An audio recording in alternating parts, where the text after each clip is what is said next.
bringing more chairs. Thank you to the staff of the forum. If there is an empty seat next to you, maybe you want to wave so that other people can see that there's seats available. Maybe you can scoot in towards the center so it makes it easier for latecomers to find a seat. And don't hurry people at the buffet, take your time.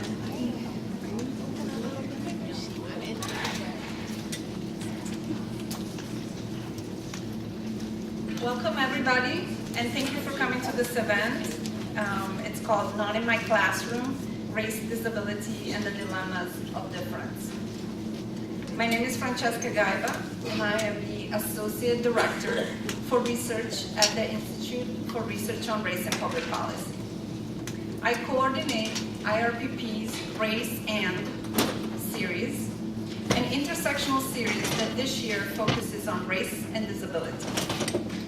This series is meant to help us reflect on the intersections of race, ethnicity, disability, education, class, and other identity markers that are sometimes markers of oppression and discrimination, but are also the source of our beauty, strength, and humanity. When we think of identity intersections, we recognize that some people carry on their body multiple markers of beauty and oppression.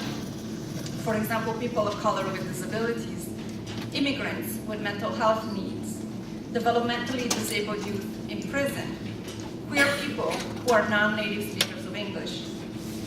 However, this series is also and especially meant to help us reflect on another meaning of intersectionality. As we fight for social justice, how do we widen our vision and consider how our struggle for our own very important goal affect other oppressed groups or more vulnerable people within our own community? For example, as we fight for racial justice, we need to consider how our critique of the disproportionate number of students of color in special education, which is the discussion we're having today here, affects the lives and opportunities of students who need these services and support. How do we have this conversation without discounting and undermining the work of disability rights activists of the past decades, but rather support and expand that work? And as advocates for disability rights, we need to consider how special education placement affects the lives and educational outcomes of African American and Latina students in particular. How our work for disability rights and for special education can be used and twisted to create a form of present-day segregation in schools. In summary, as we work for social justice, how do we rise up together? Because what is the gain in rising up when we push other people down in the process? To have a complex answer to these simple questions, IRRPP has invited today's speakers, who I am honored to introduce. Alfredo Artiles is the Ryan C. Harris Memorial Endowed Professor of Special Education at Arizona State University. He co-directs the Equity Alliance at ASU. His interdisciplinary work examines the consequences of educational inequalities related to the intersections of disability, race, social class, gender, and language. He uses the insights gained from these analyses to advance policies, personnel preparation programs, and educational systems that enhance the well-being and educational opportunities of multicultural communities. He's the co-editor of the book series, Disability, Culture, and Equity. Dr. Artiles served as Vice President of the American Educational Research Association. He is an AERA Fellow, a Spencer Foundation National Academy of Education Postdoctoral Fellow, and a Resident Fellow at the Center for the Advanced Study in the Behavioral Sciences at Stanford. Dr. Artiles has been an advisor to the Civil Rights Projects at Harvard University and UCLA, the National Academy of Education, the Council for Exceptional Children, the Southern Poverty Law Center, the Joseph P. Kennedy Jr. Foundation, and numerous projects housed at universities in the US, Europe, and Latin America.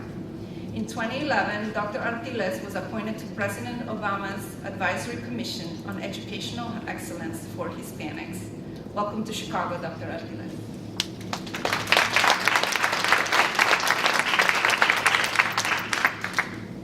Nirmala Arreveles is Professor of Social Foundations of Education and Instructional Leadership at the University of Alabama. Her academic interests are in disability studies, post-colonial and third world feminist theory, sociology of education, critical race theory, and multicultural education. She has published several articles in journals such as Educational Theory, Journal of Curriculum Studies, American Educational Research Journal, Educational Researcher, Disability and Society, and Studies in Philosophy and Education. Her book, Disability and Difference in Global Context Toward a Transformative Body Politic, was published in 2011. Dr. Arreveles was the guest speaker yesterday at the first annual award of the Carlos Drazen Memorial Scholarship in the Department of Disability and Human Development at UIC. This scholarship was established by the Farkas Family Foundation to honor the memory, vision, and passion of Carlos Clark Drazen. It was established to support educational opportunities for graduate students interested in the intersection of race and disability. If you would like to contribute to this scholarship fund, there are envelopes at the front desk. Welcome to Chicago, Dr. Arreveles.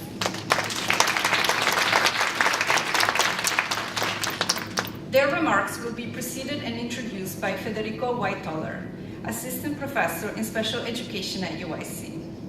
Dr. Whiteholler's research agenda focuses on two topics related to the inclusion of culturally and linguistically diverse special education students. One, the development and implementation of inclusive education policies, practices, and tools. And two, teacher learning for inclusive education.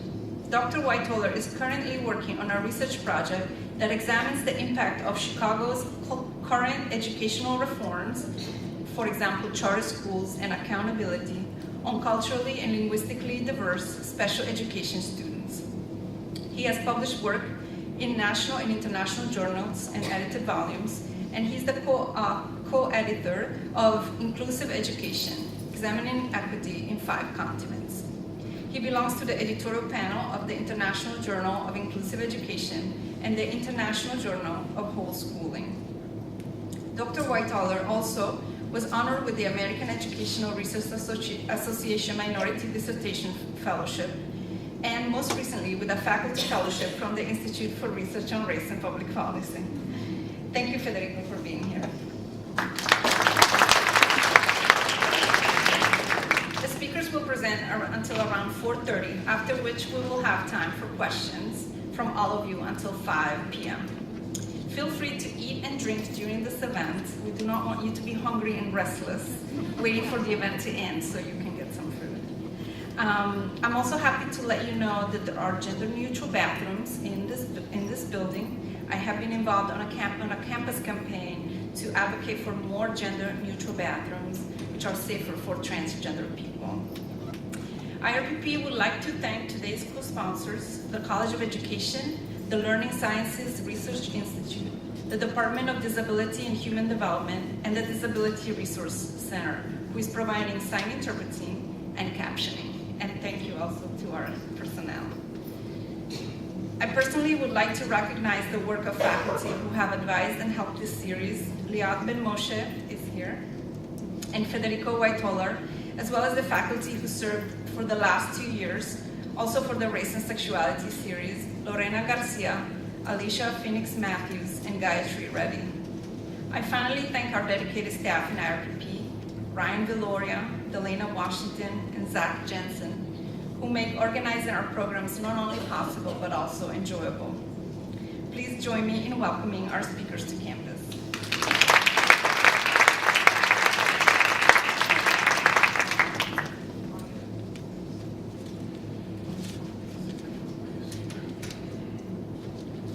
Hello and welcome. and thank you for coming tonight in this romantic evening of St. Valentine's. I'm assuming some of you brought your dates here. If you did, I will reevaluate your sense of romanticism. This is a pretty poor judgment. The topic for today, my goal for today, is going to be to pave the way for Alfredo Artiles Arnimale-Belle's talk. And I'm going to try to introduce the topic and contextualize it within the Chicago context. And I'm going to be referring to this topic as the minor canary. I'm using this metaphor to indicate that the disproportional representation of minority students does not indicate a problem of minority students, but actually signals and warns us about larger inequities that are happening in the educational system that continue happening across history. So my agenda for today is very short. I want to provide a definition of what we mean by disproportional representation of minority students. I want to show some local and also global trends, because this is not just an issue that happened in the United States. And also just to play some future research questions for us Chicagoans. Chicagoans, is that correct? So let's start with the definition of what we mean by disproportional representation. Usually we mean by unequal proportions of culturally diverse students in special education programs. There's two patterns associated with this. One is underrepresentation, and another one is overrepresentation. If we translate this paragraph to more simple words, we can say that there are certain groups of students are represented in disproportionately large or small numbers compared to other group students. So, for example, African Americans will be represented in disproportionately large numbers compared to whites in specific disability categories, and we'll get into that in one point in a minute. And I'm going to be focusing mostly in this talk on overrepresentation, so that would be disproportionately large number of minority students. And overrepresentation tends to occur in what we call the high incidence disabilities. These disabilities are also called subjective categories. Why they're called subjective? Because they don't show the physical signs of disability, and they're also identified by school professional judgment in the schools. These disabilities include emotional disturbance, intellectual disabilities, other health impairments, specific learning disabilities, and speech and language impairment. What is very important to know about this group of disabilities is that they comprise 90% of the entire enrollment of special education. It encompasses the largest percentage of special education students. Now, what is very interesting about trends when you look just at locally and within districts is that geography plays a huge role on the identification patterns, and I want to show this. So what I'm going to be showing you is relative risk ratios. And basically, a relative risk ratio is the likelihood a student from one racial group to be identified to one particular disability category compared to another group from another racial group. Usually the comparison groups is whites, as they are the dominant groups. Sometimes it's all students in the entire population. So you're going to be seeing these risk ratios, and I will translate those for you.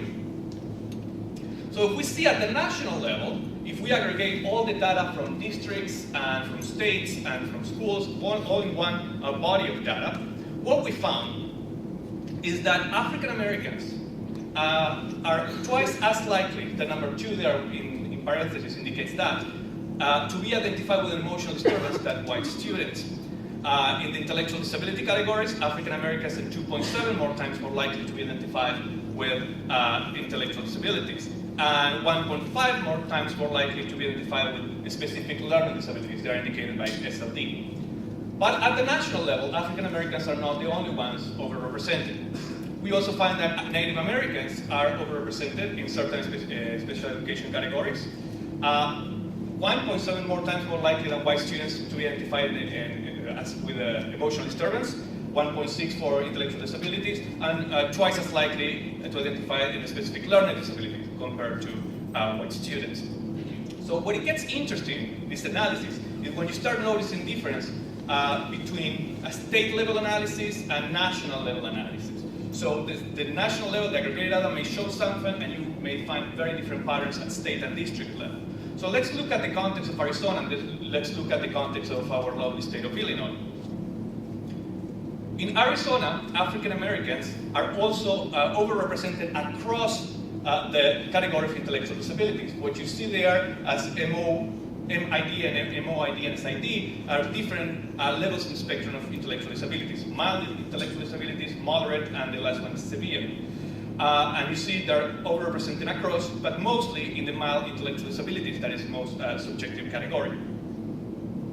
But note that they're not represented at the emotional disturbance category as they were at the national level. Similar happened with Native Americans, who are overrepresented in the severe intellectual disability, twice as likely than white students to be identified in this category, and the specific learning disability as well. But note again that Native Americans are not overrepresented in the emotional disturbance category in Arizona. Now, when it gets interesting in Arizona, is that Arizona is a state that has a large Latino population and also a large English language population. So when we look at data in Arizona, we also found that English language learners are overrepresented in special education categories. They are 1.8 times more likely to be identified with a specific learning disability than white students, and 1.6 times more likely to identify with disability under the mild intellectual disabilities than white students. So difference between the state and national levels. And when you go to Illinois, you also see some interesting trends. You see that African Americans in Illinois are 1.8 times more likely than white students to be identified with emotional disturbance. But when you look at the intellectual disability categories, they're more than 2.5 times more likely than white students to be identified in this particular category. What is interesting in Illinois, is what you're going to show you in a second, is that we start seeing that there's white students overrepresented in special education categories, but in very specific disability categories. And this is white students compared to all students in the population. And we see that white students are overrepresented in other health impairments and speech and language. And think about this, and think for a minute about the difference between being identified as emotional disturbance or as being identified as other health impairments. And I keep thinking about that, and I will get this argument back when I get to the data from Chicago. And this gets even more interesting, if it could get more interested, when we look at overrepresentation in other countries. In Germany, when you look at schools for learning difficulties, immigrants are overrepresented in these schools. Serbian students are 6 times more likely than white German students to be identified with learning difficulties. Italians almost 3 times more likely than German students, and Turkish twice as likely than German students to be identified with learning difficulties. But it's not just Germany. We can look at England. LD meaning learning difficulties, BESD meaning behavioral, emotional, and social difficulties. Students from Irish heritage and Gypsy Roman, more than 3 times likely to be identified with learning difficulties than white British students.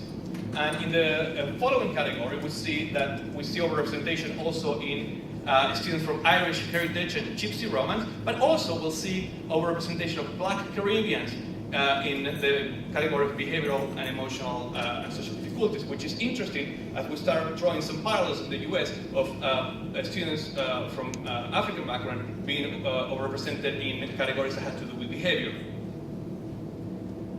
Now, the trend continues, and I don't have time to touch up on this, but we can say that Australia there's also overrepresentation for indigenous students and for students that speak other languages than English.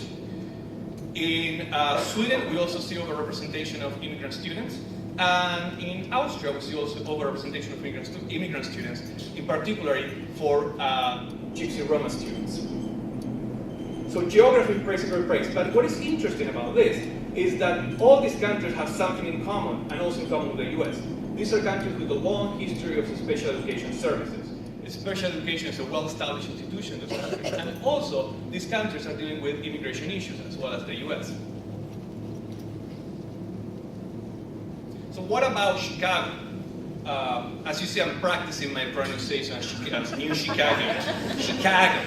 So, what about Chicago? So I'll say that the minority students we tend to compare them to white students. But what happened in Chicago? Chicago I think has a unique context if you compare it to the national level or even compared to the whole state of Illinois.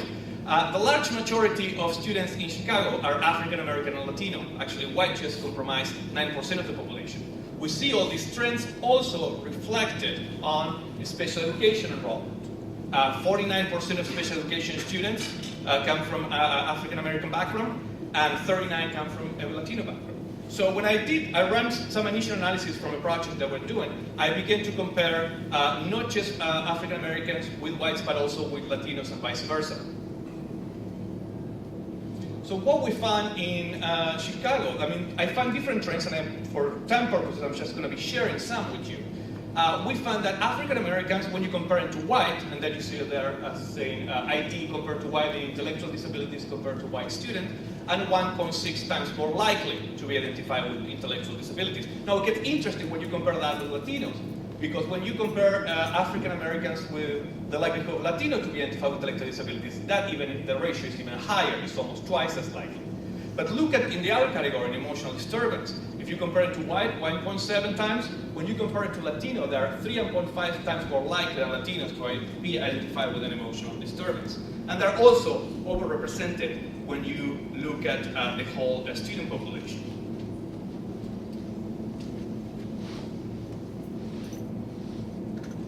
So I told you a few slides ago to keep thinking about this idea that white students are overrepresented in certain categories. And we'll see here in Chicago that white students are overrepresented in speech and language compared to Latinos, and they have the same ratio of overrepresentation when you compare it to all students. And when you look at other health impairments, you also see overrepresentation, 1.4 times more likely to identify than Latinos, and 2 times to identify than all students. Now, what we need to think about this is other health impairments. What it has in common, other health impairments and emotional disturbance, is that both categories, both students that get identified as categories, they tend to be referred because of behavior. Most of students in other health impairments, the large majority, are students with attention deficit hyperactivity disorder, ADHD. So we can start thinking about some ideas of why this may happen, that white and African Americans can do different labels when they both may be identified for behaviors. ADHD, to get a label of ADHD, you need to have a doctor's diagnosis. You cannot be identified in school.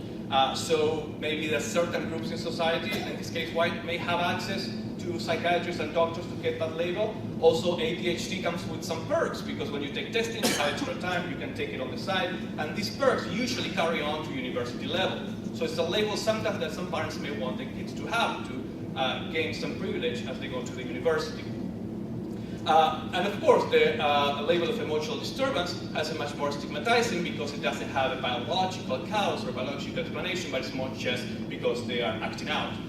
So those are some possible explanations of why maybe white students may be more likely to be identified with other health impairments than African Americans, and the difference in those categories.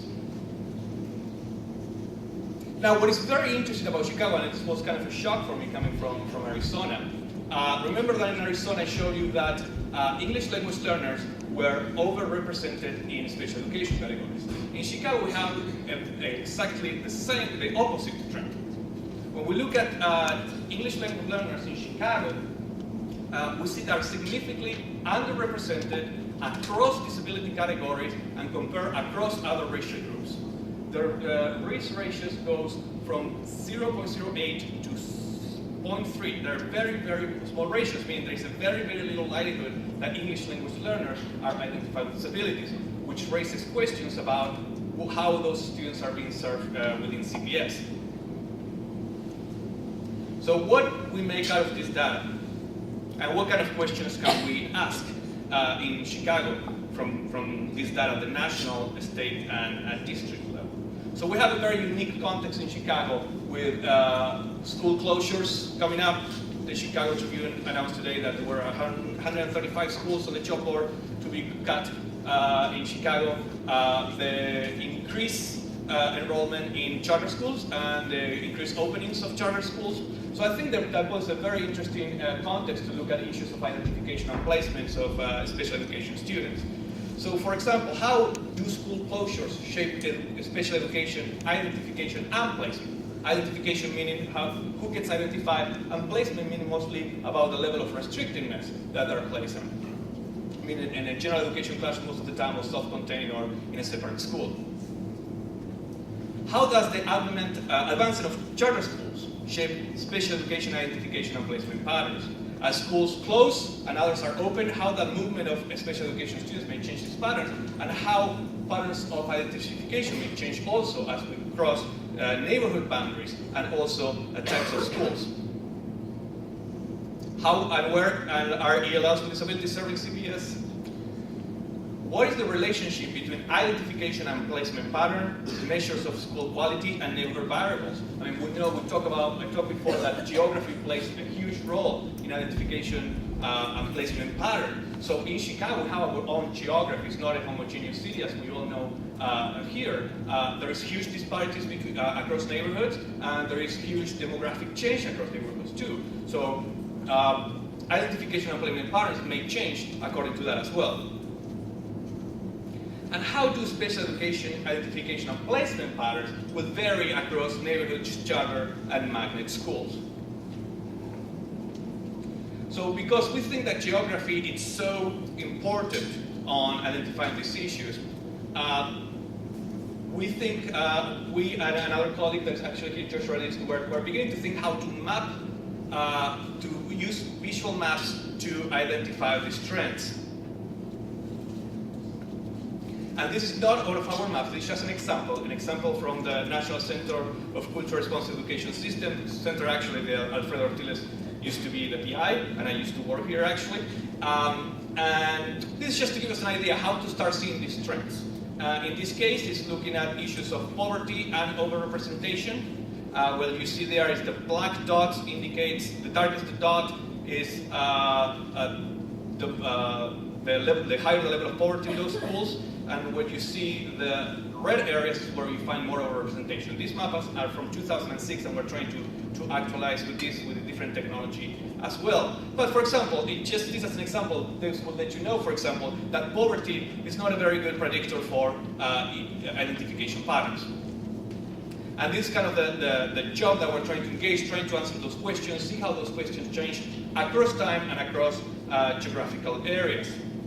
And that's it for me, and I'm very honored to presenting the next speaker, Nirmala.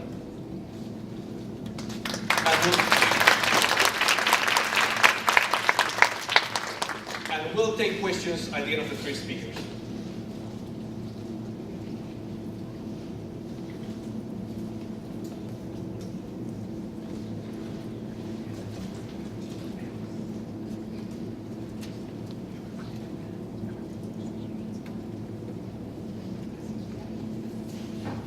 Hello, can you hear me? Yes. I first wanted to thank the Institute for Race and Policy Studies and Disability and Human Development for hosting myself and my 8-year-old daughter here today, for the last 3 days. And I thank Chicago for the good weather, relatively, because I'm from Alabama. And thank all of you for being here and coming today for the talk. I also wanted to say that the impetus for this paper was influenced a lot by the work of Liat Ben-Moshe, who's here today, on her work on incarceration and disability, and a lot of that also informs this paper.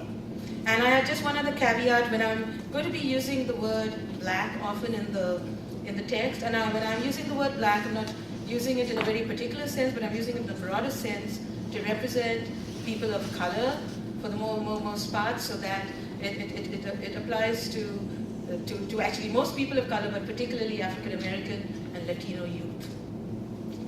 The title of my paper, Cripping Jim Crow, Disability, Dislocation, and the School-to-Prison Pipeline.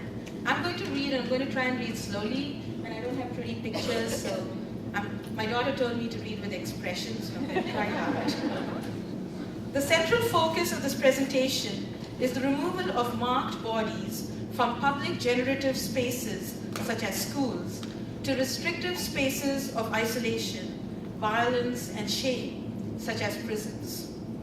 I argue that there is an urgency to foreground a much more complex analysis of these removals that have brutal consequences, not only for those removed, but also for the possibility of imagining a more inclusive, radical, transformational politics.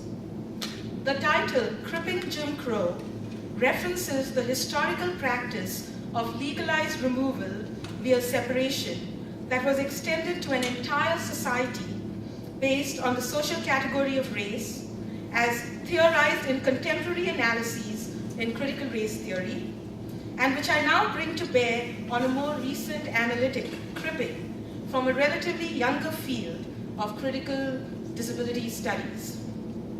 Cripping, according to disability studies scholar Robert McClure, refers in part to critical analytical practices that explore, and I quote, how cultures of ability and disability are conceived, materialized, spatialized, and populated within geographies of uneven development and are mapped onto bodies marked by differences of race, class, gender, and ability, unquote.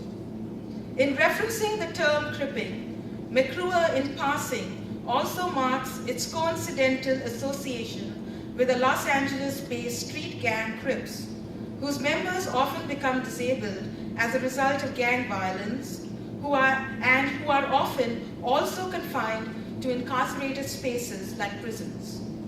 As such, the title Cripping Jim Crow marks the trans-historical confluence of the legacy of plantation slavery and Jim Crow with the more contemporary violence of mass incarceration to foreground a complex intersectional politics of race, class, and disability, where incarcerated bodies become profitable commodities in the neoliberal prison industrial complex of late capitalism.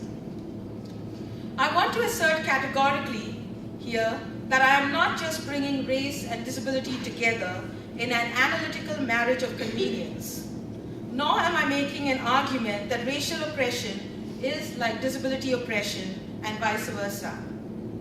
Rather, I argue that becoming disabled or coming out Crip is a historical event with different implications for different bodies that foreground almost simultaneously the painful antagonisms and promising alliances that emerge out of these historical continuities and discontinuities of removal, segregation, and incarceration.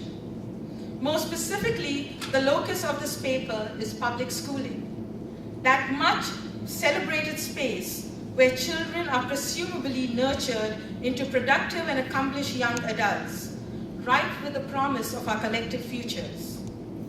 But this presentation, once it crosses the threshold of the schoolhouse door, rather than tripping lightly towards a rosy optimism, takes a dismal turn to follow a more brutal trajectory, the school-to-prison pipeline, that foregrounds what LaPaperson has called the dirty politics of schooling.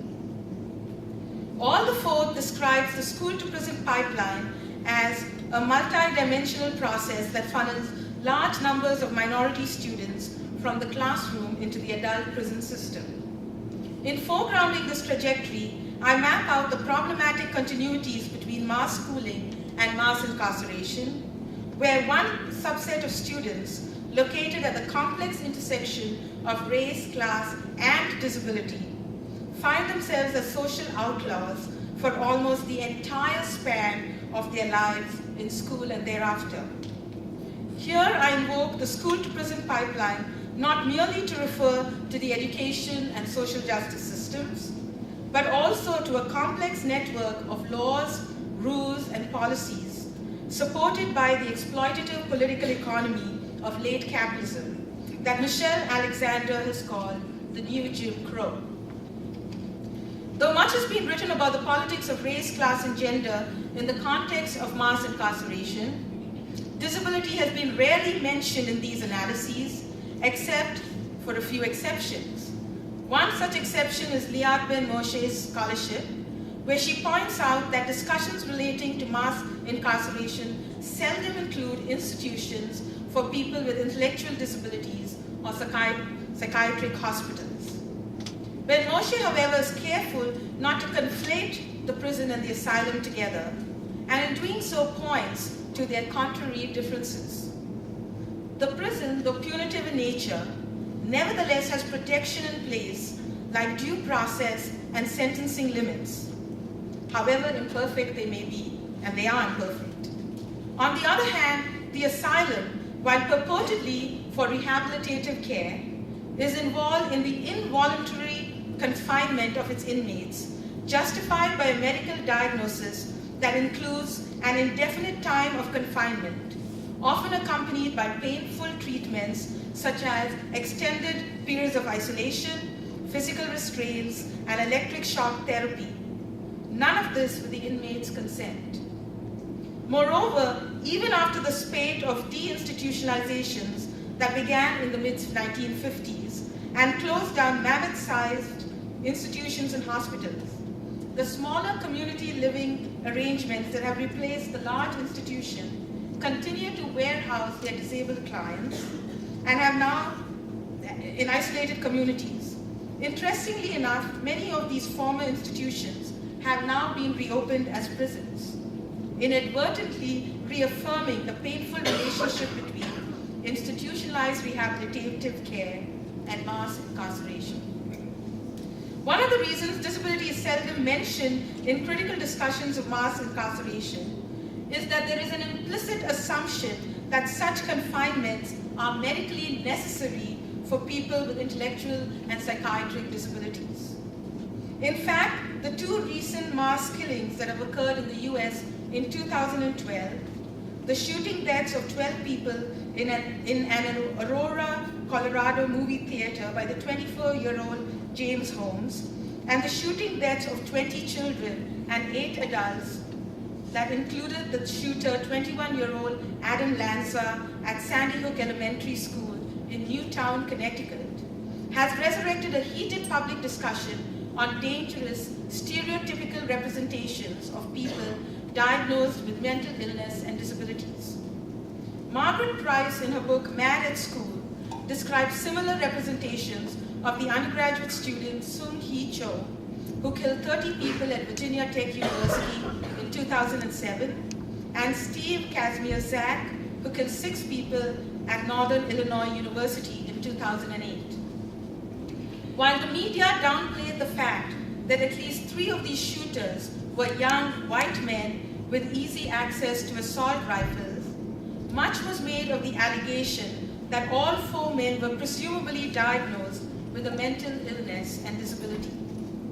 Price insightfully points out that in each of the public discourses surrounding these mass killings, mental illness and disability appears as the dividing line, the fearsome other, that sign of deviance that will separate the killers from us. Disabled people well know the horrors of historically associating disability with a dangerous pathology. For example, the deployment of the medical model of disability has justified the continued segregation, removal, and incarceration of disabled people to special education classrooms, alternative schools, asylums, and segregated residential institutions.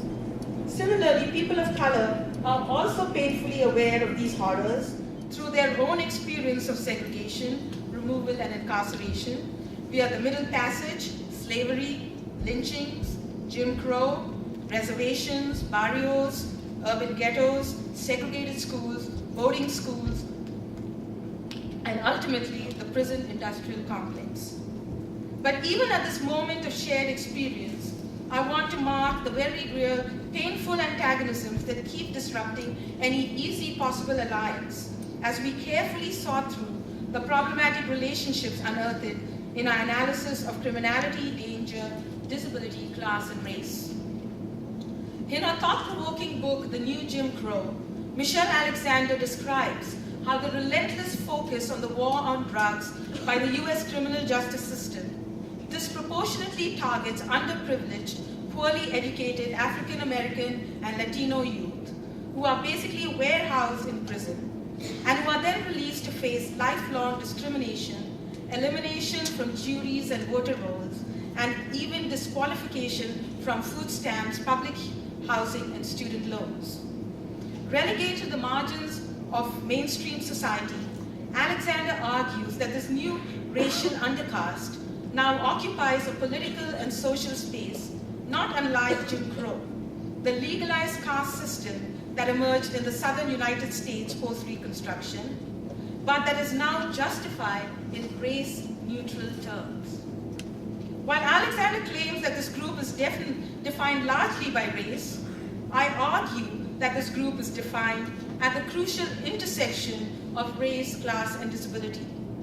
Interestingly, Alexander almost intuitively gestures towards such an analysis when she writes that, and I quote, "The degraded status of Africans was justified on the grounds that Negroes like the Indians were an uncivilized lesser race, perhaps even more lacking in intelligence and laudable human qualities than the red-skinned natives," unquote. Here, Alexander seems unaware of the constitutive relationship of race and disability, where racialized bodies become disabled, and disabled bodies become racialized within the specific historical conditions of a burgeoning capitalism. Alexander, in marking parallels between Jim Crow and mass incarceration, writes, and I quote, "What it means to be a criminal in our collective consciousness has been conflated with what it means to be black. For black youth, the experience of being made black often begins with the first police stop, interrogation, search, or arrest. The experience carries social meaning. This is what it means to be black. For the racial caste system to succeed, black people must be labeled criminals before they are formally subject to control. Thus, black youth must be made, labeled criminals. This process of being made a criminal is to a large extent the process of becoming black. What Alexander misses in her analysis is that disability serves as the master trope of human disqualification and is deployed to give oppressive credence to the flawed equation, criminal equals black youth. Here, remapping the historical continuities with earlier times, the simultaneous process of becoming black and becoming disabled, described uncritically as a natural deviance, foregrounds a complex intersectional politics of race, class, and disability that is used to justify the incarceration of outlaw bodies that eventually become profitable commodities in the neoliberal prison-industrial complex of late capitalism. Further, the historical continuities between Jim Crow, the ugly laws, and the contemporary context of mass incarceration mirror in many ways eugenic ideologies that imagined, and here I'm quoting Mitchell and Snyder, a uniquely modern utopian fantasy of a future world uncontaminated by defective bodies, either disabled, racialized, and or both at the same time, unquote. According to McClure, compulsory able-bodiedness as an organizing practice questions the order of things, considering how and why it is constructed and naturalized, how it is embedded in complex economic, social, and cultural relations, and how it might be changed. It is the practice of compulsory able-bodiedness that require disabled people's assimilation via special education, rehabilitation, and assistive technology, their removal via segregation, institutionalization, and incarceration, or their complete annihilation via euthanasia and the abortion of disabled fetuses. Compulsory able-bodiedness as a practice of dislocation is the cornerstone of the ghetto, both hypervisible and yet invisible in its workings. For example, LaPaperson argues that the ghetto is not where black people live, but rather where blackness is contained. Here, compulsory able-bodiedness patrols the boundaries of a ghetto to maintain this racial isolation, such that the ghetto becomes the excess of white pure space, that which is left over, the matter out of place. Here, liberal discourses point to the racial and economic isolation in the ghetto as nurturing a culture of poverty, a natural state of hopelessness. This is contrasted with the place of universal rights that exists outside the ghetto, where racial and normal enlightened subjects apparently exist. The ghetto is also imagined as a zone of violence, even though violence occurs not because of what happens in the ghetto, but rather because of what is done to the ghetto and its inhabitants. Moreover, because of its feared pathology, there's always the move to destroy the ghetto, and I think you'll have a lot of that in Chicago right now with the redistricting and moving, to always shift its inhabitants someplace else, such that it becomes a place that is always open for continuous dispersal, of going nowhere for good. Thus, the ghetto is not just a space, but a portable status that can be cast onto bodies. Some are temporarily and selectively branded, others inescapably so, such that if mapped, it would be a palimpsest, a map of absences of what used to be there, or perhaps a map of the condemned. And this is all, I'm actually quoting a lot of LaPaperson's work. In LaPaperson's vivid conceptualization of the ghetto, disability is both hypervisible yet invisible. Its reappearances and disappearances depended on the capricious practices of compulsory able-bodiedness. At one moment, it shows its hand in the social construction of dangerous and depraved pathology, that is your disability, assigned to underprivileged bodies of color, race, and class, located within the exploitative political economy of late capitalism. At another hand, it disappears into obfuscating discourses that represent this pathology ascribed to these race and class bodies as innate and natural. In either case, the dislocating context of the post-colonial ghetto ultimately results in foregrounding a map of the condemned, inhabited by bodies at the intersection of race, class, and disability, branded temporarily or permanently as so dangerously criminal as to require expulsion and or incarceration. In this way, compulsory able-bodiedness as dislocating practice roofs the post-colonial ghetto. It is not a difficult stretch to see how self-contained special education classrooms and alternative schools in US public education serve as post-colonial ghettos. Here, definitions of disability as intransigent pathology are used to justify segregation along the axes of race and class under the questionable guise of special education and rehabilitation. Claiming and or passing as normal while maintaining a distance from the real aberrancy of disability is amply rewarded in educational contexts. Put simply, we must try really hard not to be like them. To all those who cannot pass for normal, they always is quarantine, the condition of temporary enforced isolation, as in the alternative school, where students who are deemed at risk for school failure are forced to attend. I wish to point out here that becoming black and becoming disabled are material constructs shaped by the political economy of educational opportunity and social segregation that frame the lives of those students on the fast track to the school to prison pipeline.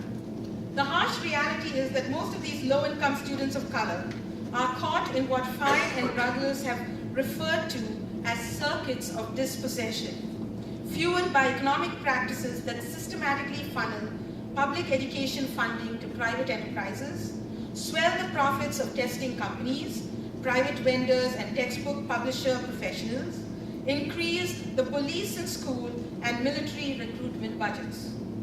As a result, low-income youth of color slowly disappear from educational spaces that could offer them an alternative to the numbing promise of lifelong incarceration. This sorting process is further exacerbated by housing policies that ghettoize those perceived as deviant, rampant racial and class segregation in public education, fueled by regressive economic policies of school funding through property taxes, and through the pedagogical practices of tracking that disproportionately place minority students in the underachieving schools and classrooms, and you saw a lot of that data right now. Most significantly, these low-income schools are also organized via a prison-like atmosphere, with little motivation to build and sustain relationships among students and their peers, or between students and teachers or school staff. all of which are becoming secondary to budget line items assigned for the management of black and brown bodies. I have argued elsewhere that becoming disabled is an historical event mediated via the political economy of the social. This is also true in schools. Steele and Aronson have argued that low-income students of color wrestle with the historical derogatory threats of being viewed as innately deviant and constantly live in the fear of doing something that would inadvertently confirm that stereotype. They call it stereotype threat. In the specific context of zero-tolerance policies and its associated practices, the very act of surveillance serves as a physical representation of a threat, whether or not students are actively conscious of it. And contrary to popular belief, the threat of constant surveillance does very little to reform the soul or normalize conduct. Rather, it has led to increased raids, confiscation of student property, interrogations, zero-tolerance suspensions, and ultimately juvenile detention centers and prisons. Additionally, many incarcerated juveniles are often diagnosed with questionable labels, such as disruptive behavior disorders, substance abuse disorders, schizophrenia, psychosis, and self-injurious behavior. Conservative estimates claim that about 10% of juvenile detainees have recently thought about suicide, with 10% having attempted suicide over their lifetime. Moreover, as many as 79% of juveniles labeled as mentally ill are thought to meet the criteria for multiple disorders, with 60% believed to be displaying symptoms of 3 or more disorders. Most of these children receive little or no intervention, with the likelihood of treatment increasing if the juvenile was a non-Hispanic, white, younger detainee, processed as a juvenile rather than an adult, and with a past history of treatment. In a case study of the New Orleans schools, it was reported that both pre- and post-Katrina, students of color with disabilities lack resources for intervention programs that should have been illegal under IDEA, which is the Act for Students with Disabilities in Schools. I want to note here that members of the psychiatric survivor movement have protested excessive control excessive control of medical practitioners that medical practitioners have on the lives of people diagnosed mentally ill, and have argued that many of the treatments used have deprived them of their autonomy, respect, and human rights. This perspective, however, gets complicated when brought to bear on those living at the intersection of race, class, and disability. Thus, for example, Anna Marlowe's insightful analysis of Mary Nana Anna Danka's memoir, Willow Weep for Me, foregrounds how this memoir complicates disabled people's critiques of the psychiatric model of mental illness, because for African American women with depression, the problem does not lie in the involuntary administration of questionable treatments, but the lack of access to any form of treatment at all. In school context, McWilliams and Fancher point out that the failure to evaluate for disabilities while in school contributes to a demonstrated racial suspension gap that negatively impacts communities of color. They describe what they call a manifestation review, where a team of school officials are required to decide A, whether the conduct in question was caused by or had a direct substantial relationship to the child's disability, or that the conduct in question was the direct result of the school's failure to implement the individualized education plan.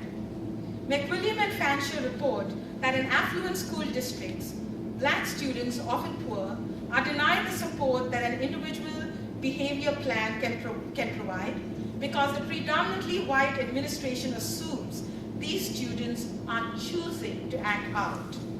The matter is further complicated by the tendency of teachers and school officials to define disruptive white youth as in need of medical intervention, rather than suspension under zero-tolerance policies. This occurs in contexts where social class, insurance coverage, and race are key indicators of who receives treatment and who is disciplined. In this way, it is the reality of political and economic factors that deny low-income students of color with disabilities not only corrective and educational supports, but also enable schools to refuse to reinstate students expelled as a result of the zero-tolerance policies. As a result, when youth get in trouble and the school refers them to alternative schools or the juvenile criminal system, they experience a kind of civic death, where they are unable to fully participate in school processes and also in civic life later on. Low-income students of color, when labeled with a disability, are therefore caught in an oppressive yet contradictory logic. Put simply, as per the illogic of the manifestation review, for students of color being labeled a potential super predator foregrounds a biological determinism that is absurdly couched in a language of choice. In other words, he is a natural-born killer, and so he chooses to kill. On the other hand, white students assigned with a disability label also foregrounds a natural deficiency outside the realm of choice, and therefore worthy of pedagogical and or other interventions. Clearly, as per this logic, coming out crip in public education has different outcomes for different bodies located at the intersections of race, class, and disability. There is rarely a biological basis for these labels of disability and at risk. It is also generally understood that the assignment of these labels are arbitrary, I would say historical, rooted in a very American grammar that Hortense Spillers, a literary theorist, writes in her essay, Mama's Baby, Papa's Maybe. The material consequences of these assignments are horribly damaging. Students move from segregated classrooms to alternative schools, to becoming school dropouts, to becoming completely alienated from the labor market and the wider social world, and eventually many find themselves in prison, a humiliating passage along the school-to-prison pipeline. This phenomenon reproduces what I call the modern, or maybe postmodern version of the Middle Passage, Jim Crow, that continues the historical tradition of transforming children of color into diseased, damaged, and disabled Negroes, I'm using a quote from Spillers, deemed incurable and otherwise worthless. Commodities used to feed not only the prison industrial complex, but served up again for consumption via the media through TV shows like Cops, Oz, and the News. And in another brutal conflation of pleasure and profit. We have now the production of another social pathology blamed on the violent historical construction of special education student living in the post-colonial ghetto, still bearing the wounds of broken flesh marked by the violent lashes of history. While on one hand this pathologization, can't say the word, is most definitely unwarranted, since it presumes that deviance is endemic to black bodies, there is another complication to this argument. Many authors in both education and legal studies have noted that the material conditions of poverty, inferior educational resources, and structural racism actually create conditions for both diagnosed and undiagnosed learning disabilities and emotional challenges and mental illness. Failure to be identified with these disabilities prevents these students from gaining access to services, resources, and supports that would enable them to tentatively traverse the very treacherous terrain of schooling. It should also be noted that these learning disabilities and emotional challenges and mental illnesses are not the sole purview of low-income youth of color. While almost all students with disabilities have experienced navigating the special education system and public education as a nightmare, those from upper middle class families have avoided the one-way road to lifelong incarceration as a result of ardent advocacy and access to outside resources and sometimes just simple class privileges. I'm ending in 4 sentences. I want to end by shifting from a space of alienation to a more promising reimagining of community. The possibility of a radical coalition politics for transformative practices can only happen if we are open to complex understandings of the embodied experiences of disability in a continuum from the most desirable way of being in the world, a radical crib politics, to the most sobering reality of how it can be experienced in very painful and terrible ways. The difference lies not just in discursive meanings of race and disability per se, but in the historical context in which it is manifested, and it is in our relentless focus on those historical, social, and political conditions that may enable us to move towards more transformative praxis. Thank you.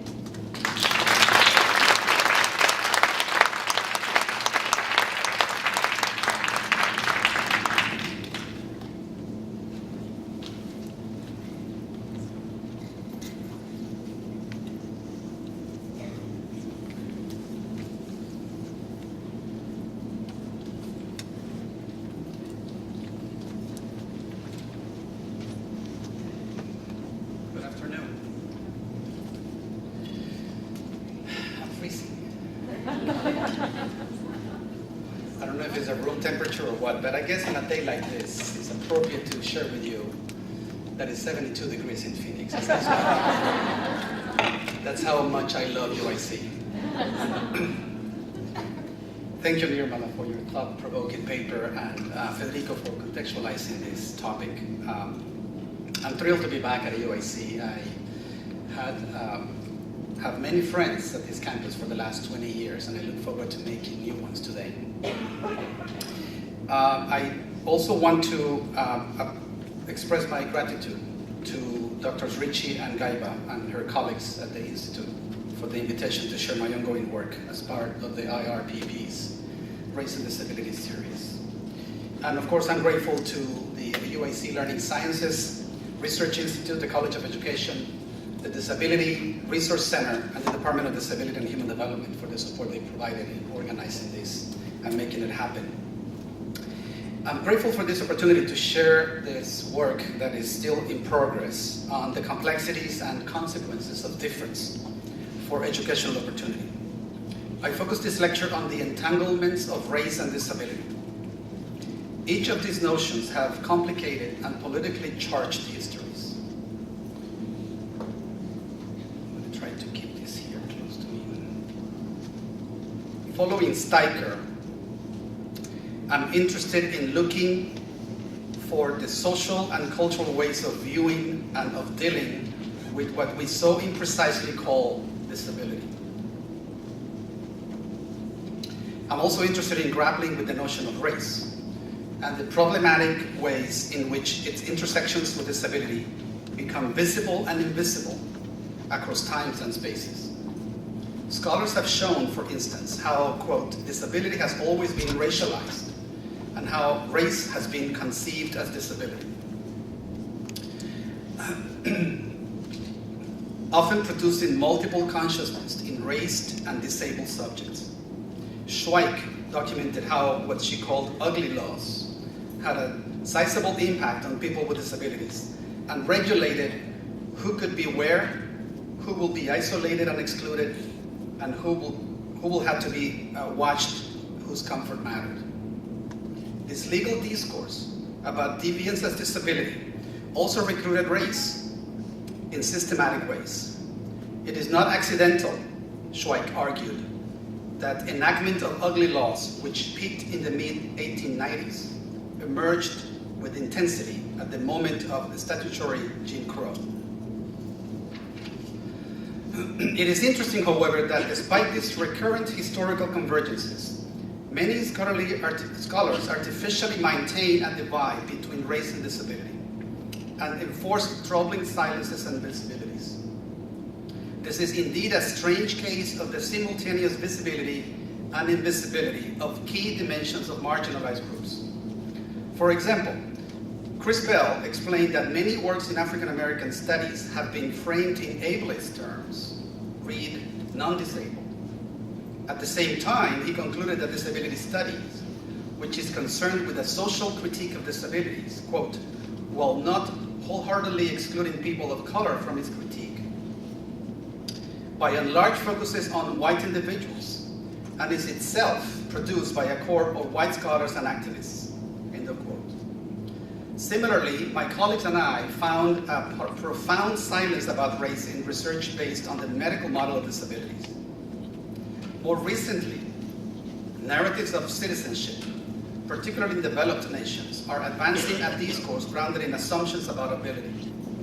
Ben Habib explained that citizenship is defined by whether individuals show themselves to be worthy of membership in civil society through the exercise of certain abilities.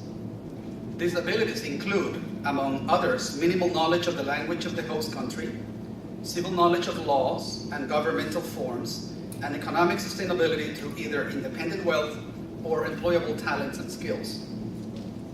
There is evidence that this ableist discourse about citizenship is increasingly racialized in nations such as the US and Western European countries, and some of that evidence was summarized earlier with Federico's presentation. These tropes of racial and ability difference constitute what Baker termed outlaw ontologies, ways of being or existing that is thought outside the normal and as such to need chasing down. How should we interpret the creation of difference throughout history, particularly around race and disability, as a paramount trope of the human condition? How and for what purposes do scholarly communities manage to maintain what Mitchell described as the absent presences of raised and disabled bodies? What work is accomplished when race and disability are kept in separate spheres? Steiker reminds us that a society reveals itself by the way in which it treats certain significant phenomena. The problem of disability, and I will add race, are such phenomena. To speak at all pertinently of disabled and raised people is to disclose a society's depth. These reflections led me to pursue systematic analysis of the intersections among these outlaw ontologies. There is indeed an urgent need to conduct this inquiry project given the historical weight given to these categories and the persistence of this problem in the US educational system. In other words, this analysis promises to answer Bell's invitation to keep race and disability in conversation with one another. It is an invitation to rethink embodiment and representation. I argue that a critique of the research on the racialization of disability affords us opportunities to examine particular social groups and neglected points of intersection of multiple master categories, and ultimately enable us to understand how shifting views of difference can reify enduring educational injustices in the contemporary policy and practice landscapes of US education. One could argue that research on racial inequities in special education has made more visible the intersections of race and disability. Nonetheless, Hammonds reminds us that, quote, visibility in and of itself does not erase a history of silence, nor does it challenge the structure of power and domination, symbolic and material, that determines what can and cannot be seen.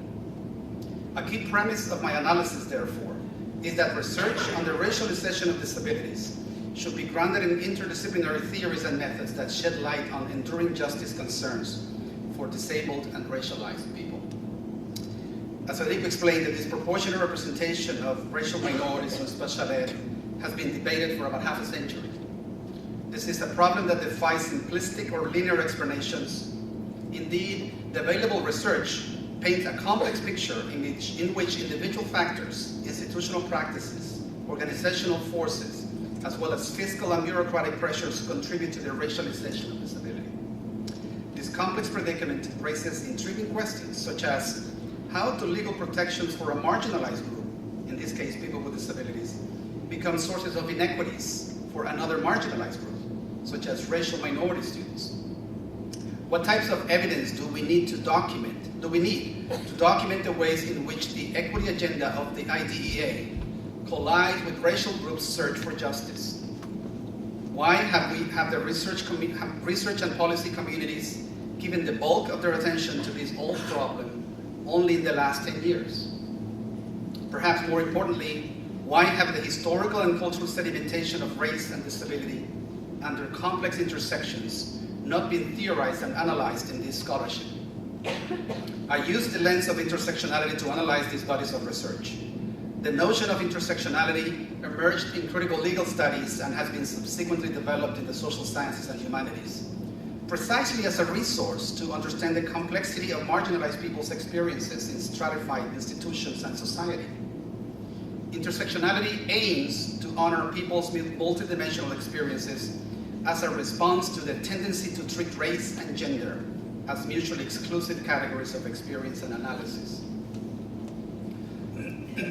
Therefore, intersectionality challenges the reductionist logic used in traditional analysis and aspires to engage with the simultaneous influence of race, gender, social class, and other forms of difference, as well as the complexities associated with such experiences.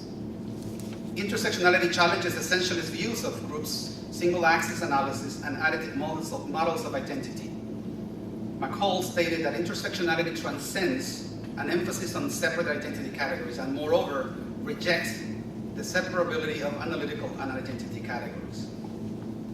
Crenshaw described structural and political intersectionality and reflected on their implications for representational intersectionality. Structural intersectionality refers to, quote, the ways in which the location of women of color at the intersection of race and gender makes our actual experience of domestic violence and remedial reform qualitatively different from that of white women, end of quote.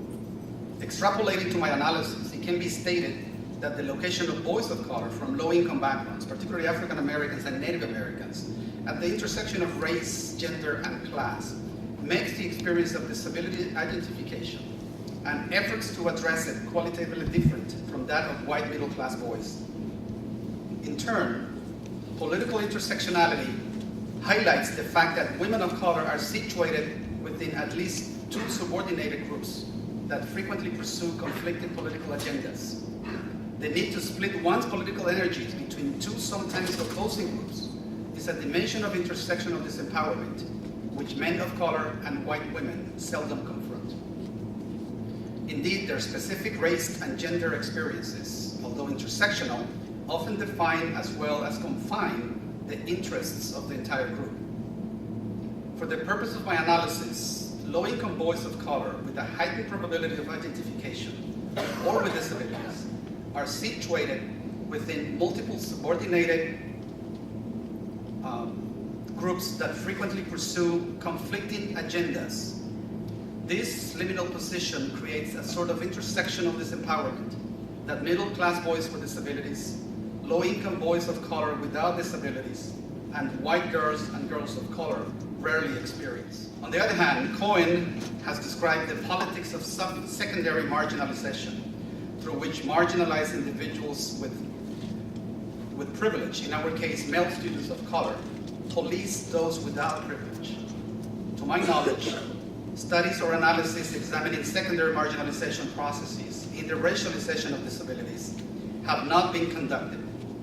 These parallels preliminarily drawn between Crenshaw's original analysis and the critique of the racialization of disability hint at the potential of an intersectional analysis of this problem. As I set out the notion of intersectionality, as I said to use the notion of intersectionality in an analysis of research on this problem, it is necessary to know its limits and understand the critiques leveled against it. Erebels and Minier recently explained that disability is generally included in intersectional analysis merely as a descriptor. They argue such treatment of disability is akin to what Angela Harris called nuance theory in critical race feminism. This theory constitutes black women's oppression as only an intensified example of white women's oppression, and thus it represents the ultimate example of how bad things are for all women. It is indeed ironic that disability has been largely erased in an analytical tradition whose inspiration is to examine the complexities of lived experiences. As Erebels and Minier reminded us, quote, disability, like race, offers not just a nuance to any analysis of difference. Hence, the use of intersectionality in an analysis of racial inequities in special education research serves two critical goals. First, it foregrounds the need to pay systematic attention to the complexity of students' experiences in this research. And second, it advances the critical project of intersectionality through the engagement with disability in analysis involving multiple axes of oppression. A challenge in conducting an intersectional analysis of the racialization of disability is the inclusion of the three paradigms used to study this problem, namely the medical, social, and cultural models of disability, because the theoretical framings, methods, and explanations of these perspectives vary in important ways. The medical model has dominated research, policy, and practice related to disability. Although important advances have been made from the medical perspective that foregrounds the individual, substantive criticisms have been raised against it. Linton summarizes such a critique as follows: the medicalization of disability casts human variation as deviance from the norm, as pathological condition, as deficit, and significantly, as an individual burden on personal tragedy. Society, in agreeing to assign medical meaning to disability, colludes to keep the issue within the purview of the medical establishment. End of quote. The racialization of disability has been examined largely through this lens, and thus, due to its concern with the unit of analysis that foregrounds the individual, it disaggregates race from disability and other markers of difference, resulting in a fragmented individual.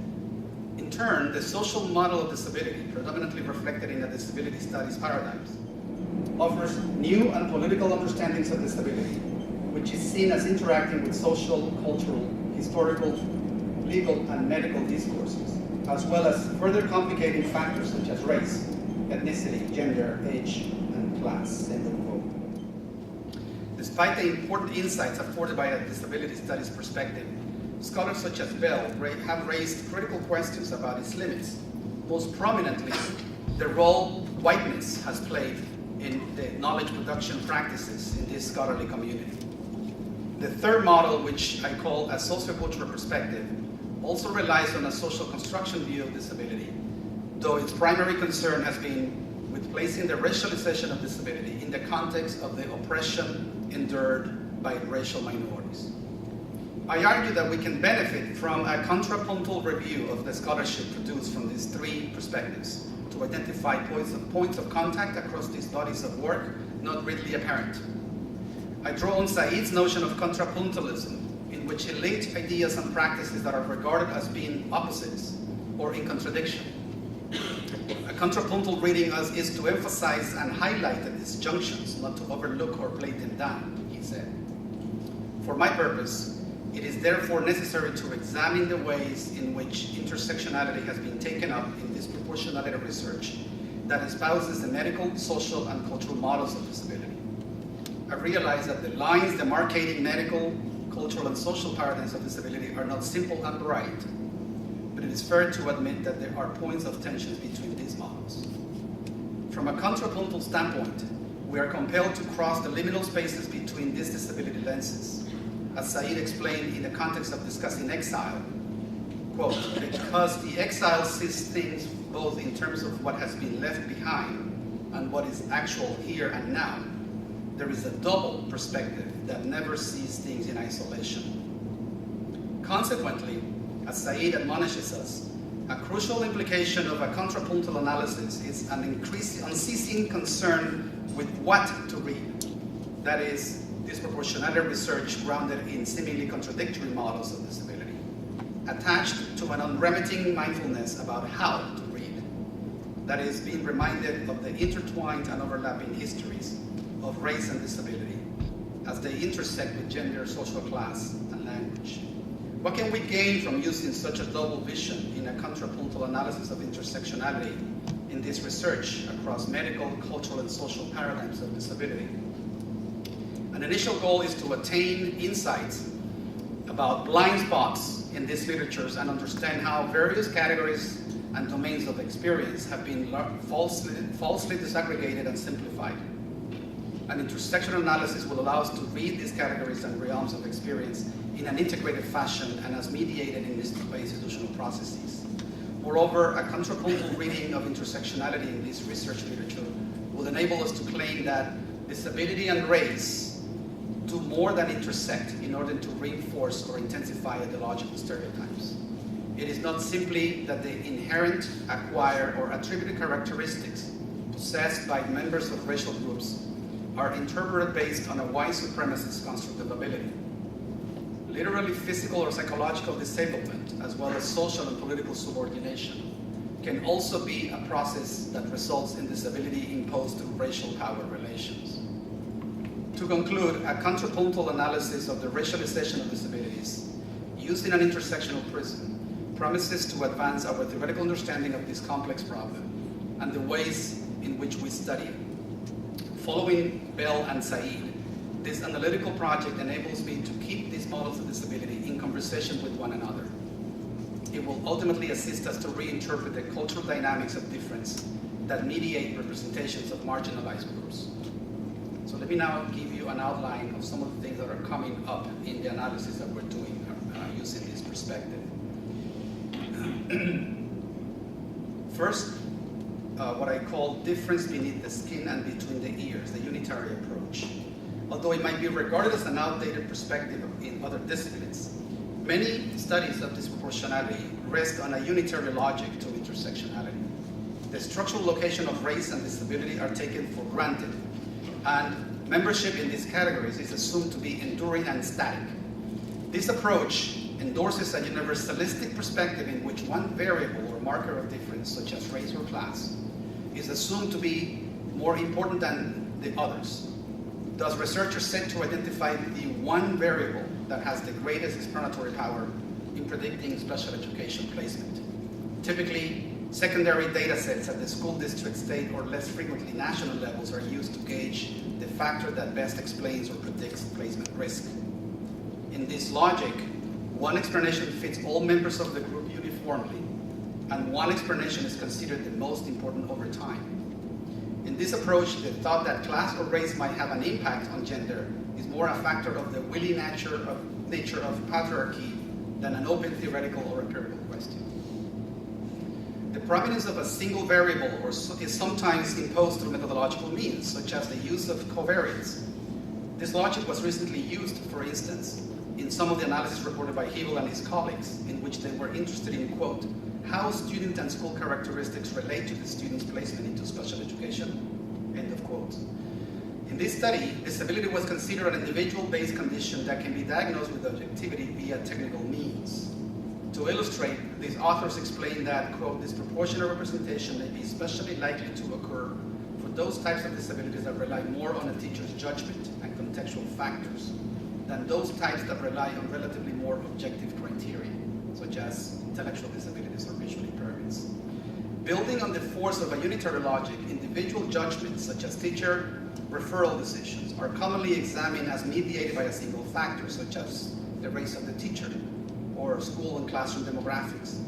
For example, a unitary approach to teacher decision argues that teacher judgments of acceptable student achievement or behavior are necessarily based on the performance of the teacher's particular reference group, which naturally consists of the other students in the school. Thus, the student's peers with his or her school provide the normative standard for identifying whether the student is disabled and so is eligible for special education. Moreover, not only is disability an objective condition, but it is also the result of linear and unidirectional causal influences, even though the links between these factors are often correlational, that move from membership in a racial or ethnic group to living in poverty and end up in disability status. Macmillan and Reschel, for instance, concluded that, quote, social class and not ethnicity would explain more variance in the rates of detection for these high incidence disabilities, particularly mild intellectual disabilities, end of quote. Hebel et al. Offer a similar theory when explaining that class and race effects are compounded by the greater exposure of lower income, quote, African American and Hispanic children to those factors that themselves contribute to disability identification.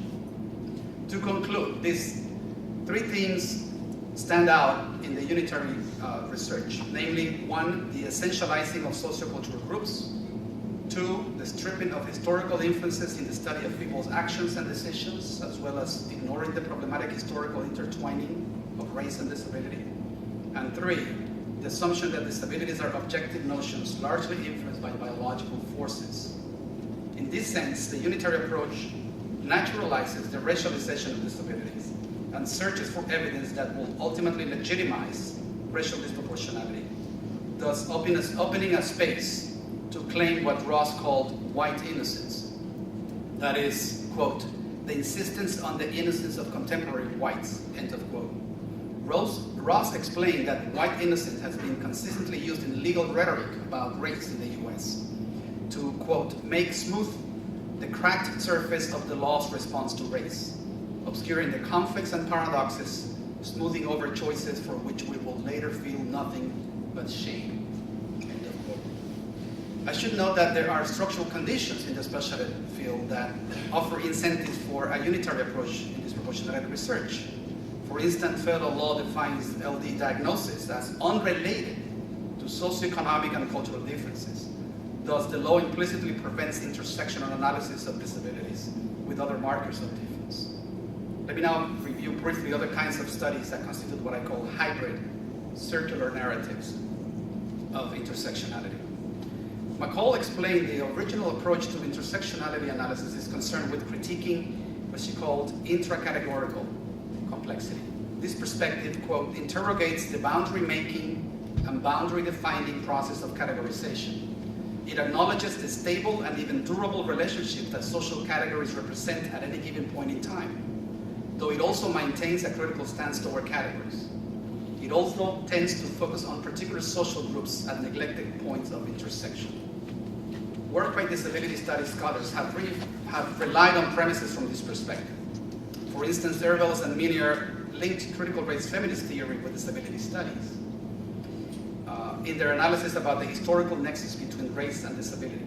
They situated the connections between race and disability in historical and post-colonial contexts and argued for an intersectional analysis that transcends the limits of unitary intersectionality. Taking the history of the eugenics movement and its concomitant conflation of race with disabilities, they argued that the continued association of race and disability in debilitating ways necessitates that we examine how eugenic practices continue to reconstitute social hierarchies in contemporary contexts via the deployment of a hegemonic ideology of disability that have real material effects on people located at intersections of difference, end of quote. Similarly, in a recent paper, I situated the racialization of disability in historical context through a discussion of their conflation in laws about ugly and impaired bodies, and stressed the complicity of research communities in documenting an association between racial minority status and deviance, illness, and depressed abilities. Sociocultural and disability studies lenses afford a number of opportunities to a more sophisticated analysis of intersectionality. This is the case because, as I explained earlier, there is a theoretical apparatus in these scholarly communities that engages with complexity in more contextualized and systematic ways. Thus, disability studies offers powerful tools to examine disability as constituted discursively, culturally, and materially across multiple contexts. From this perspective, disability is a protean notion that requires situated scrutiny with sociocultural and historical imaginations. It might be too early to gauge stable patterns in intersectionality analysis of racial differences in special education conducted from these vantage points. However, I comment briefly on some intriguing points emerging from this analysis that wrestle with at least two vectors of discrimination. It seems this analysis starts with a compelling critique of disability as historically and bureaucratically situated, showing how definitions evolve over time and reminding us of the ways in which race, class, gender, and disability have entangled histories, all of which is used to justify an intersectional analysis. In this sense, this work is rooted in an intracategorical intersectional frame. Nevertheless, a closer look shows that the core of its analysis is positioned from the vantage point of disability. That is, all of the other difference markers remain orbiting around the center of the analysis, which is disability. This is apparent in the fact that comparable in-depth critiques grounded in a social model of race, social class, and gender are absent in this literature.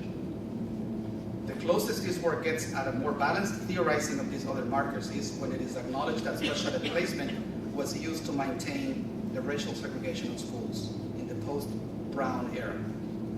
Thus, on the one hand, disability is socially constructed and is a tool of exclusion for racial minority students, but on the other hand, the discussion of race is restricted to how this notion is used to oppress the other. In other words, the analysis makes visible how disability is constituted and used, that is, through the concerted efforts of cultural, historical, and ideological processes, while it is only the impact of race, that is oppression, what is foregrounded in the analysis. The analysis of disability is mindful of processes and instrumentality, whereas the critique of race with the end result.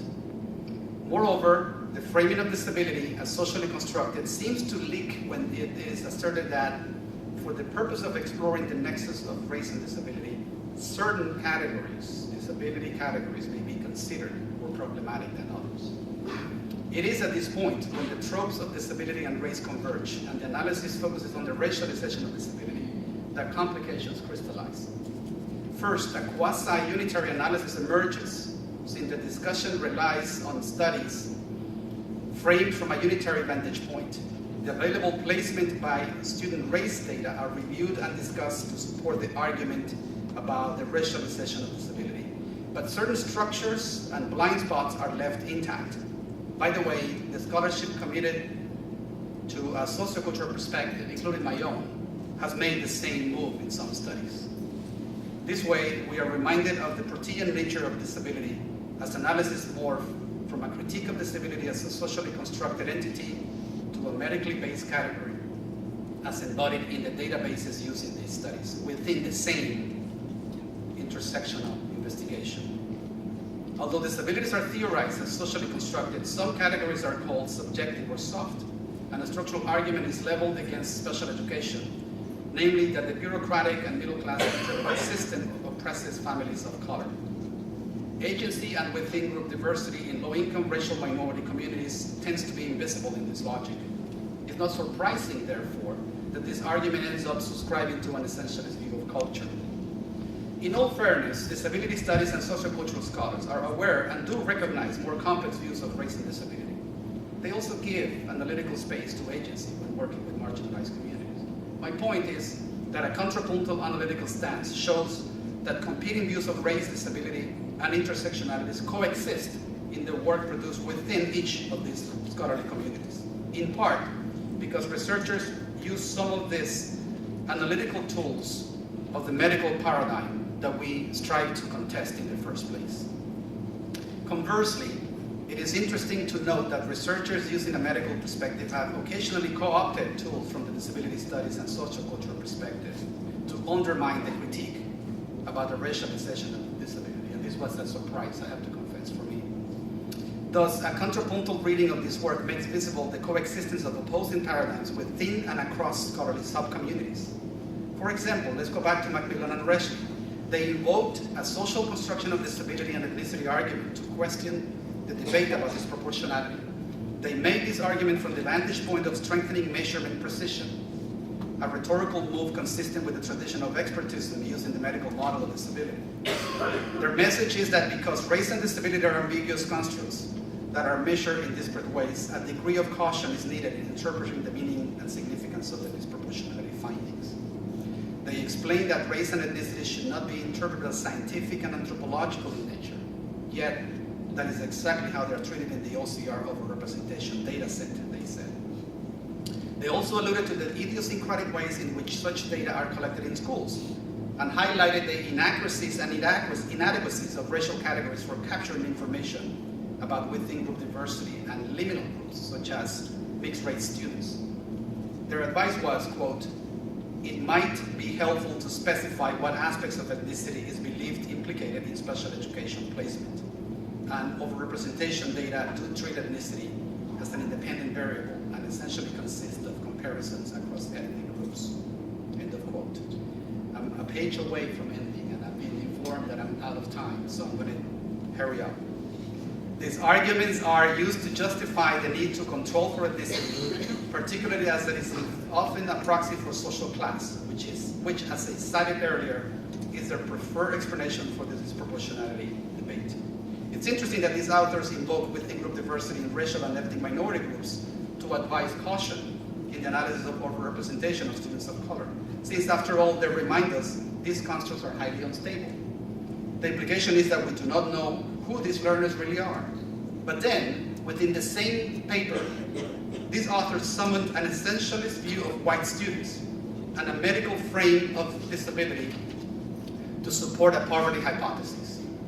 They cite a study in which the prevalence of mild intellectual disabilities varies as a function of social class. The lower the class, the higher the prevalence of disability, with no occurrences of intellectual disabilities in the highest social class.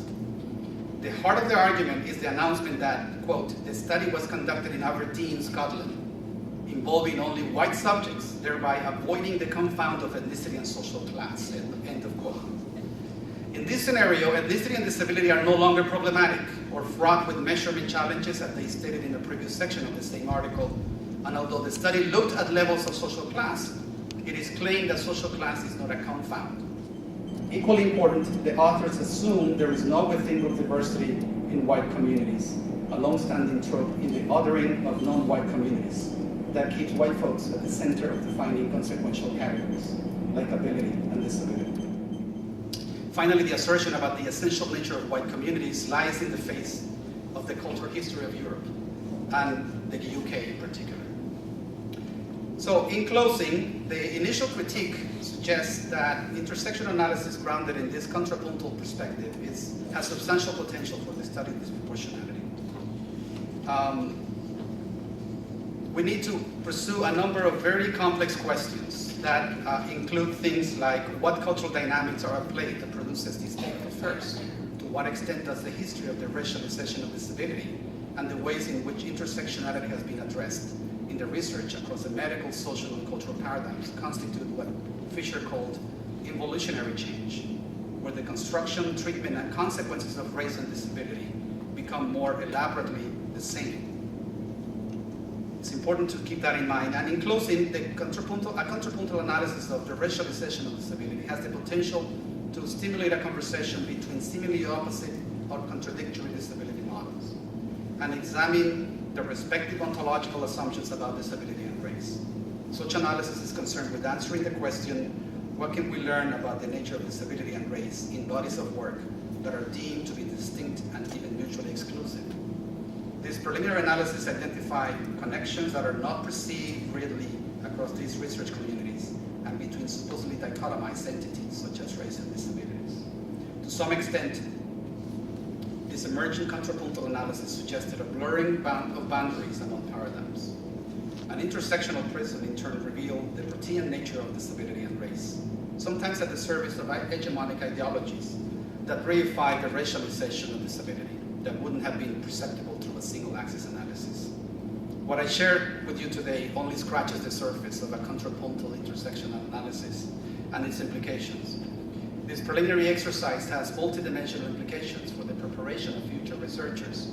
The depth of analysis of historically charged and multi-layer categories like racial and mobility differences, and the infusion of reflexivity in our disciplinary practices. But I need to stop here for now. I'm grateful for your attention, and you've been a great audience. Gracias.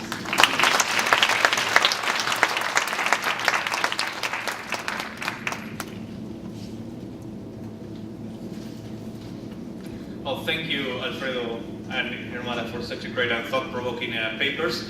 We are going to open the microphones now. We have two microphones, one maybe not? Yes. No, you've got two, good. So we're going to open for Q&A session. I think there is someone on the back, just where you came from, Francesca. Yeah. Okay. Hi. This is for Professor from UIC. I forgot your name. I can't read. Federico Whitewater. There you go. Okay. In your statistics for special ed, did you include the 3 to 5 programs? Good early question. childhood programs? No, that was elementary school. From 5 to Yeah. 8th grade? Yes. And also, do you know... 12. To 12? Oh, okay. And also, do you know how many of those students in special ed transition from early intervention? No, I do not. That's a simple question. Sorry. Other questions?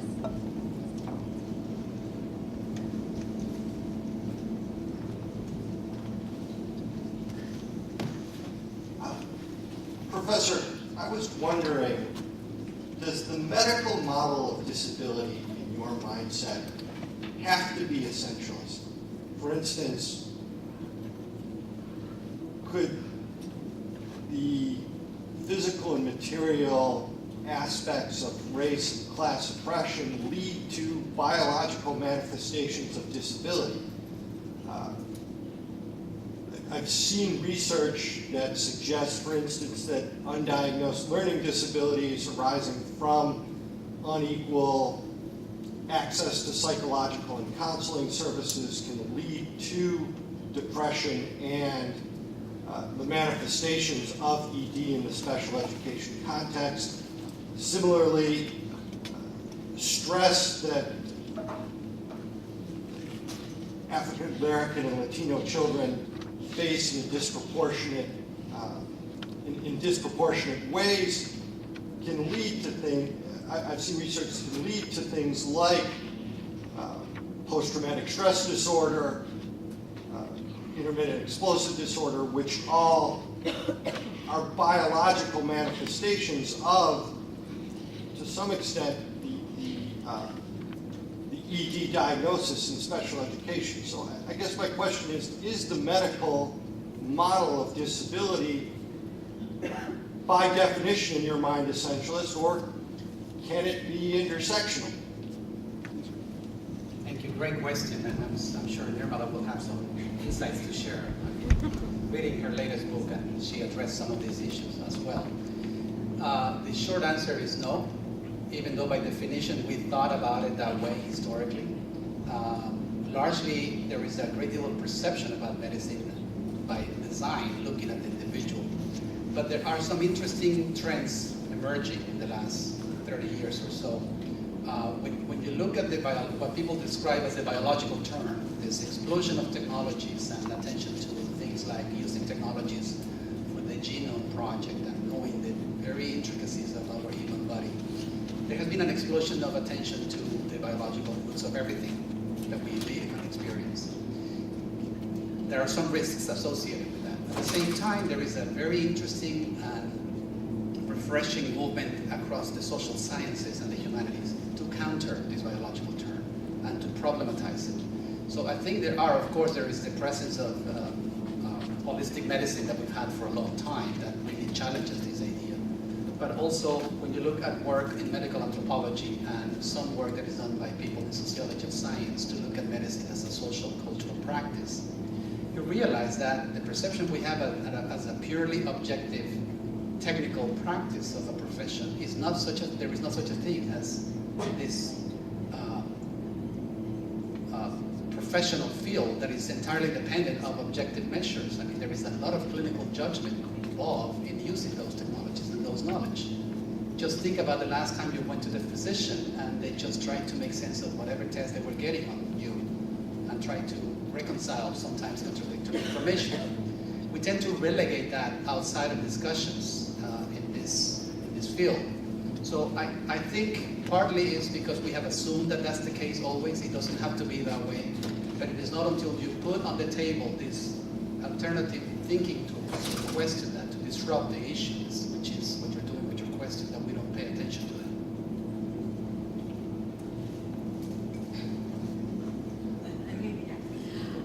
And I think, there was another one here. I didn't think of that. Yeah. Okay. It's also, I mean, part of the problem is, I want to be also very clear that when we are when we are offering a critique of the medical model, we are not saying that there is no such thing as maybe depression or there is no such thing as whatever these things are. The problem with the medical model is that it takes difference and pathologizes it. And when it's pathologized, it makes it seem as if this is what there is no ways in which other social and other factors come in. It's also when we pathologize it, we immediately kind of like what my paper was saying, we immediately attempt certain kinds of treatments that do not allow for any kind of critical understanding where the person involved has a space, a voice, and the capacity to interpret and re-understand these things. Pathology is negative. Pathology means that we've got to get rid of this thing as soon as possible. Pathology doesn't allow us to think that we can actually live with. None of our bodies are perfect. quote unquote, and no, none of our bodies are perfect, and the fact that we can actually live with difference in ways that are much more productive than a pathological argument would allow. And I think Alfredo's argument about the argument that we offer the medical model in a way as if it is completely produced via objective fact. But in reality, medical practice is also so much about interpretation and translation. Talk to a doctor about an MRI. I mean, an MRI is how different people, a neuro-oncologist, a neurosurgeon, and a neuroradiologist read the MRI in completely different ways. So the fact that our critique of the medical model is the ways in which disability gets read, as opposed to, saying, oh no, this doesn't exist. So maybe in that sense, that it essentializes what it does is the medical model essentializes in some ways freezes meaning within a very particular framework. And I hope that that's kind of the way I'm answering. There is a great book by Anne-Marie Moll, M-O-L, titled The Body Multiple, that really gets into some of these issues that I think sheds light on a number of the complexities inherent in the question, in case you're interested in that. I don't really have a question. I just wanted to see if, I think there's some intersectionality between the three of your talks. And I don't know if anybody's prepared to do this, but it would be kind of neat to kind of pull the three of them together in some way. We had some really good, strong data at the beginning, and then we have a lot of theories that really do relate to that data, but it'd be nice if one of you might pull it together. Thank you. Next question.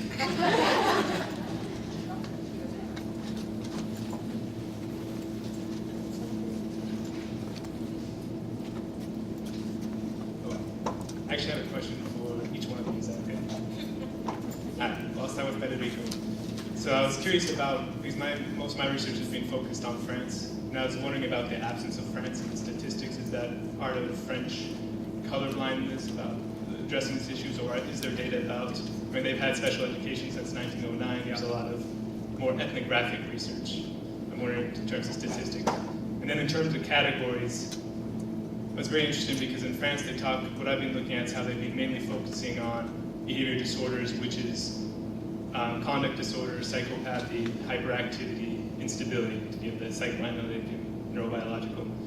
And so when you're looking at the overrepresentation of whites in terms of ADHD, I wonder if ADHD is more of a complex category in the sense that when it's associated with opposition, what I've been seeing is in France, they will naturalize and say that kids are genetically violent.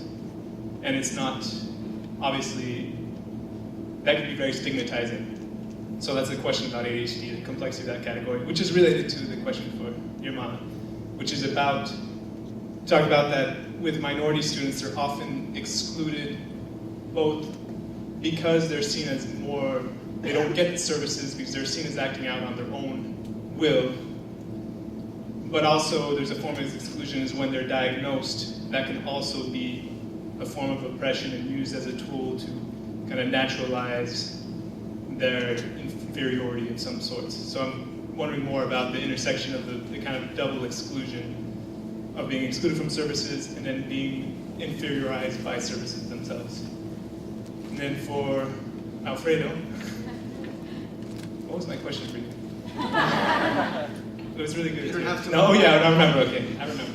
So in terms of linear models, which I found very interesting what your work is doing, and it makes what I'm curious is about is this tendency in even kind of anti-racist disability studies, which will focus on very issues. Okay, African Americans tend to be more in urban environments where there's more lead, and that lead can lead to retardation and repeat cycles of poverty. And personally, I find that research problematic in the sense that, in terms of philosophy of science, it's not. I was at a conference where someone was presenting this in a context of inequality in the neighborhoods, and it was in Paris. And I asked him, so how do you even prove that there's low stimulation in their environments? Like, well, we count the number of books that are on their shelf, or something. So very absurd kind of practices in terms of establishing this data. So I think in terms of philosophy of science, it's very weak. And also, I see it as good in trying to defend social injustice. It also gives more tools for professors to assume that maybe the kid just ate too much lead, and that's why there's an issue. Okay. Well, I mean, I'm not very aware of data from France, and I mean, maybe that says something, that there is not much about France, maybe that I'm not aware, maybe Alfredo knows someone in France. But definitely the interest of attention deficit hyperactivity disorders is a very fascinating category, because I think it blurs a little bit those boundaries between subjectivity or not, because when you think it at the end, I mean, most of those, most of these users are identified with this particular category, even by doctors, psychiatrists, as Alfredo well pointed out, is not as objective as we think it maybe is. I mean, there's still psychometric questionnaires and so forth.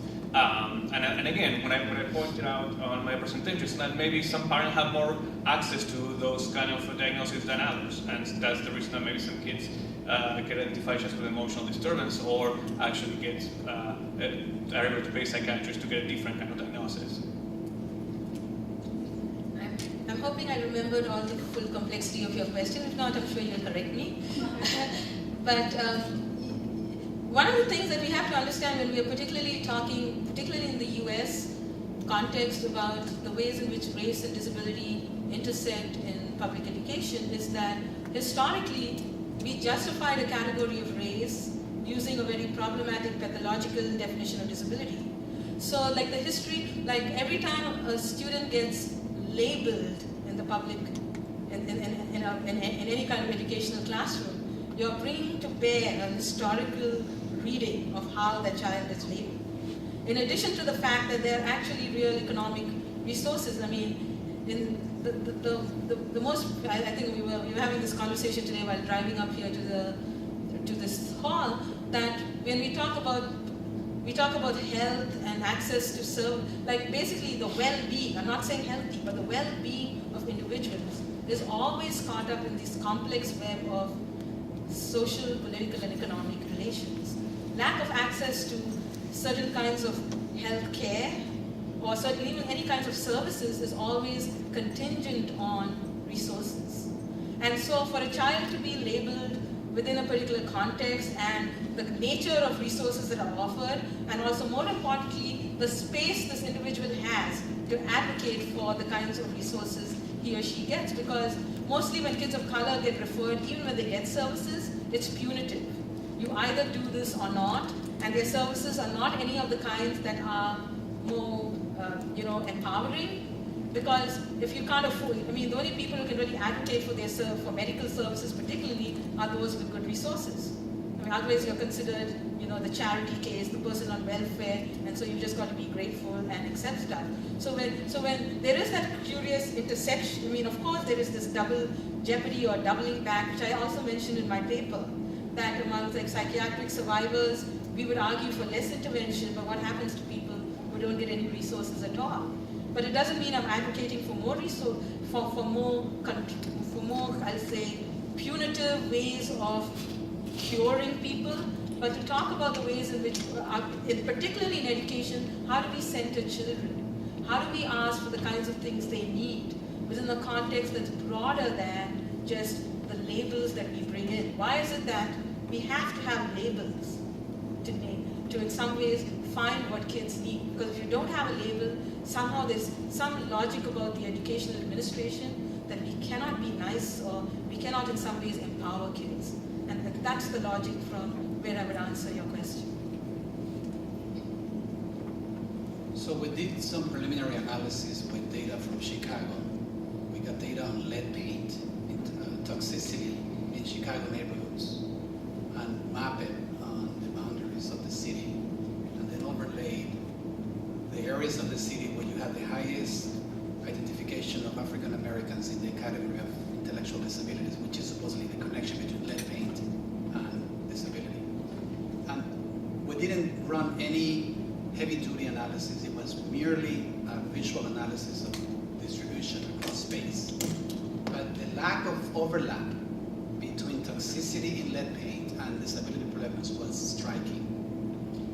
That doesn't mean that lead paint toxicity is not associated with mental retardation or intellectual disabilities is that it's not a simple linear correlation.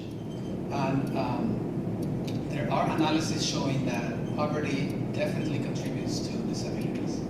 But when you statistically control for poverty level, people have documented that race makes a substantial, significant contribution at the statistical level to disability diagnosis. So this push that we have in the field to blame it all on poverty, and because communities of color have this heightened level of poverty, and that's all the reason why they need special education, is really not holding when you look at those findings. And there are some interesting counterintuitive trends in the data. If that's the case, why we don't have a disproportionate placement of Latinos at the national level, considering the level of poverty of that community? They are not disproportionately represented. They are at the state and the city levels in some regions of the country, but not at the national level. So that association between poverty and disability doesn't hold in the case of the Latino community at the national level. So all of this is to say that we really need more complex understandings, theoretically first and then methodologically, about how those two things connect.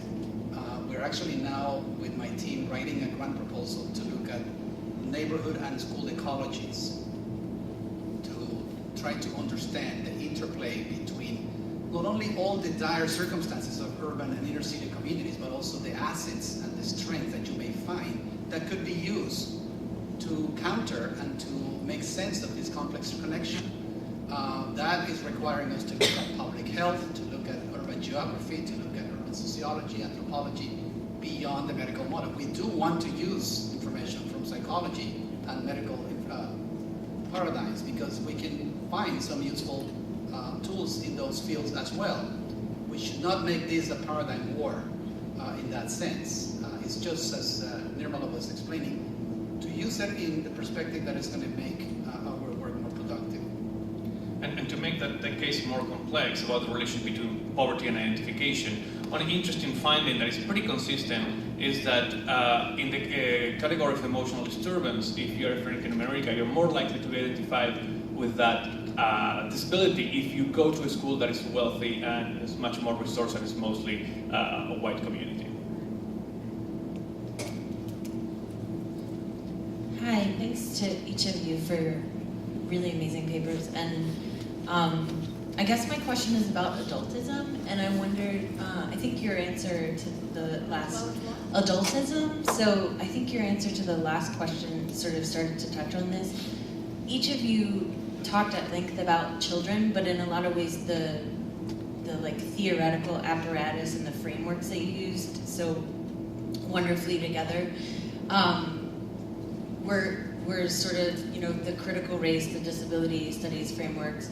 And I'm wondering about, I think the appeal to eugenics, social Darwinism, all of that really should be very instructive about how we need to be thinking all of these things together.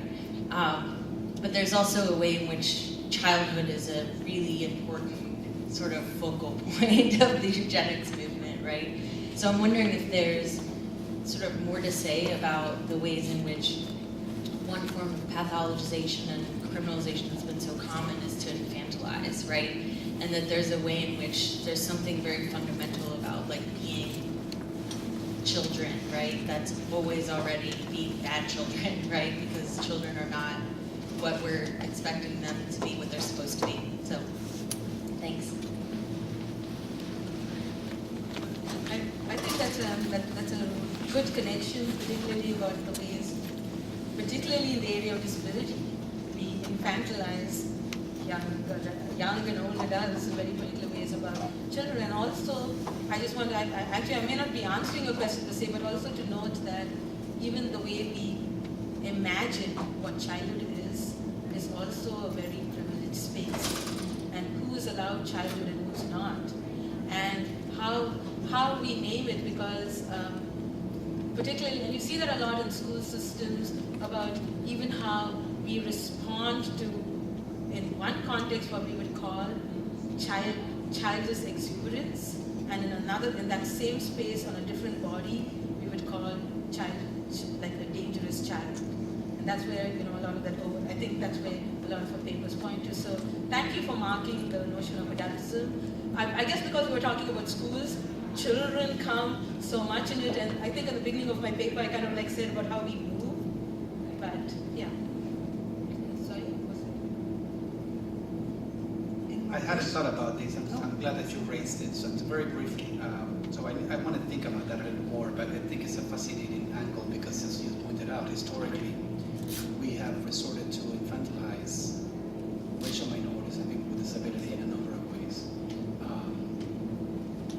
But there is some interesting work on transition now, the work that is done in high schools and middle schools on transition plans, trying to look at that through the lens of habitus and how the work that is done in those is done in those meetings and plans may be another social project to introduce them into adulthood, but in a very different way, to a very specific path. It's not the traditional Marxist learning to labor kind of analysis, but it's bringing a new perspective to this thing that we have never questioned before. So I think there is a huge possibility to begin to critique this issue. And I just, because you brought that up, actually it's also the really dangerous space, because there are certain adults, like especially when you're going to talk about transition, around of course learning the labor part, but also in expressions of their own self, as in like their sexuality, where we use then the child model to actually disenable them to enjoy and appreciate their own desires, and it's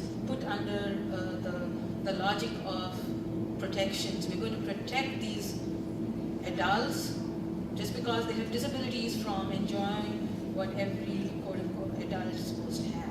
And that, I think, is it's even more violent because people just accept it as, I'm on some human rights boards for community groups, and they're very casual. The thing is to do castrate or do something just for protection, and it's like casual.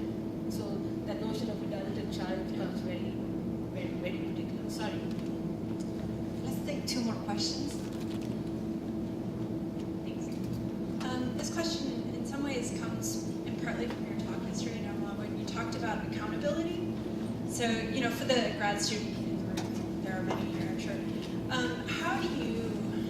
What recommendations do you have, I guess, to be accountable to the historical and structural inequalities that you're talking about here?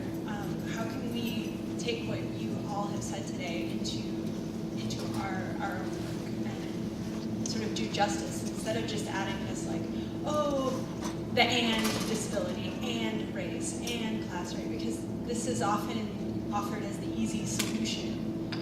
So I was hoping you could talk to that. It's simple and it's complicated. It's ACT. I think because all our theories here, I think really locates us, it has to be grounded in the actual conditions of people's lives. I'm a mother, I have an 8-year-old who goes to school, and I feel very passionate. That's where the accountability comes.